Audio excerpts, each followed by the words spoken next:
دنیا میں ایمان کے بعد اگر کوئی چیز ڈھونڈنا ہو تو اچھا دوست ڈھونڈنا، کیونکہ اچھا دوست ایسے درخت کی مانند ہے جو سایہ بھی دے گا اور پھل بھی۔ جو شخص حرام مال کھاتا ہے اس کے تمام اعضاء گناہ میں پڑ جاتے ہیں، خواہ وہ چاہے یا نہ چاہے۔ جو شخص وقت سے پہلے عزت و شرف طلب کرے گا زندگی بھر ذلیل رہے گا۔ انسان کی تمام پریشانیوں کی وجہ مقدر سے زیادہ چاہنا، وقت سے پہلے چاہنا اور قناعت پسندی کی کمی ہے۔ عورت کی بد اخلاقی پر صبر کرنے والا حضرت ایوب کے صبر کے برابر ثواب پائے گا۔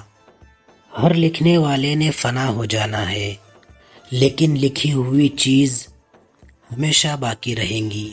تو اپنے ہاتھ سے ایسی چیز لکھ جا جس کو قیامت کے دن تو دیکھ کر خوش ہو جائے۔ ادب کا دروازہ اتنا چھوٹا اور تنگ ہوتا ہے کہ اس میں داخل ہونے سے پہلے سر کو جھکانا پڑتا ہے۔ کسی کی پہچان علم سے نہیں ہوتی بلکہ ادب سے ہوتی ہے، کیونکہ علم تو ابلیس کے پاس بھی بہت تھا لیکن وہ ادب سے محروم تھا۔ حرام چیزوں اور حرام کمائی سے ہمیشہ بچتے رہو، تمہاری دعائیں قبول ہونا شروع ہو جائیں گی۔ سخت کلامی سے ریشم جیسے نرم دل بھی سخت ہو جاتے ہیں۔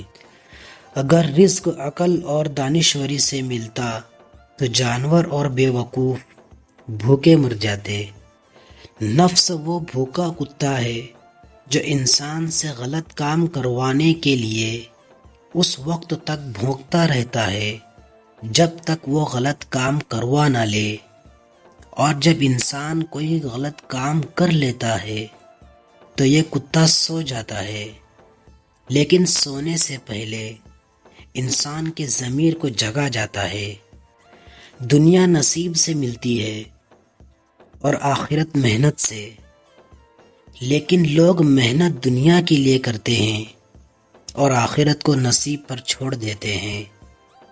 جو غلطی کر نہیں سکتا وہ فرشتہ ہے، اور جو غلطی کر کے ڈٹ جائے وہ شیطان ہے، اور جو غلطی کر کے توبہ کر لے وہ انسان ہے۔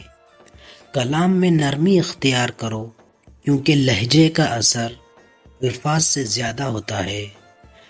دو انسانوں کا پیٹ کبھی نہیں بھرتا، پہلا وہ جس کو علم کی بھوک ہو اور دوسرا وہ جس کو مال کی بھوک ہو۔